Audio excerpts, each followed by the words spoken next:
এত টেনশন নিতে পারে না, সেই জন্যই প্রবাসীরা মারা যায়। আসসালামু আলাইকুম। আজকে আমি আপনাদের সাথে কিছু গুরুত্বপূর্ণ কথা শেয়ার করব। এই যে আমরা যারা সৌদি আরবে প্রবাসীরা আছি, তারা কি সবাই কি ভালো আছি? একটু বলেন তো, ভাবেন তো মন থেকে। যারা আছি সবাই কি ভালো আছি? মন থেকে কেউ ভালো নেই, দেখেন। আর বেশি কষ্টে আছি যারা আমার মতন ফ্রি বিষয়ে আসছেন, তাদের তো আরো কষ্ট। কি বলবো ভাই, এই কষ্টের কথা কাউকে বলার নেই। এত পরিমাণ পেয়ারা, টেনশন, তার চেয়ে বাড়ি থাকা ভালো ছিল।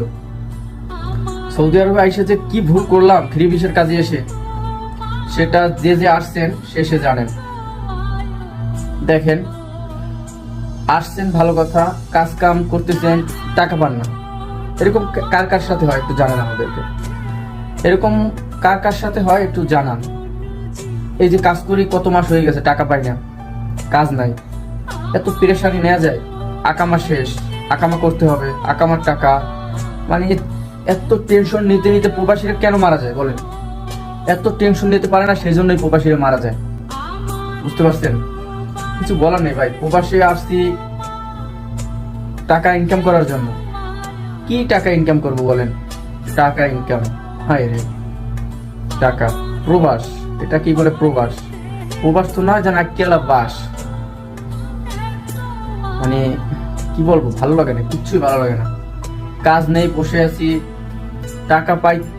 কত জায়গায় টাকা পাই, সাপ্লাইয়ের কাছে টাকা পাই, টাকা দিব, আজ দিই, কাল দিয়ে, পরশু দে, মানে এদের মধ্যে টাইম শেষ হয় না। এটা কি কফিলে? মানে আপনারা যারা সৌদি আরব আছেন, যাদের আকামা আছে, তারা জানেন যে কফিলের যে প্যারা, যে কি ভয়ানক প্যারা, সেটা মানে কি বলবো, বলার ভাষা হারিয়ে ফেলছে। বলার মতো সেরকম কিছু পাইতেছি না। তো সবাই দোয়া করবেন সবার জন্য, সকল প্রবাসীরা যেন ভালো থাকে, সুস্থ থাকে। আর ভিডিওটা বেশি বেশি শেয়ার করবেন এবং লাইক কমেন্ট করে জানাবেন যে আপনারা কে কে ফ্রি ভিসার কাজে এসে বিপদে আছেন। ধন্যবাদ।